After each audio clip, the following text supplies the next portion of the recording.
Hola, veus, un 40% de l'estudiantat universitari s'ha sentit víctima algun cop de l'assetjament predatori, ja sigui en persona o a través de les tecnologies de la informació i la comunicació.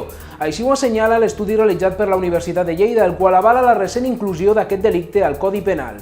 Els investigadors de la UDL han entrevistat més d'un miler d'estudiants de 8 universitats, 4 catalanes i 4 del País Valencià. Les conclusions assenyalen que un 44% de les noies i un 33% dels nois han estat víctimes d'aquest patró de conducta insidiós constituït per la reiteració de comportaments que fan la víctima objecte d'una atenció indesitjada, com ara temptatives de contactar-hi per mòbil, mail o per altres mitjans, deambular a prop de casa seva o el seu lloc de feina, o fins i tot perseguint-la, provocant-li por o intranquil·litat. Hem de dir que només un 16% dels universitaris que han estat víctimes d'assetjament ho han denunciat.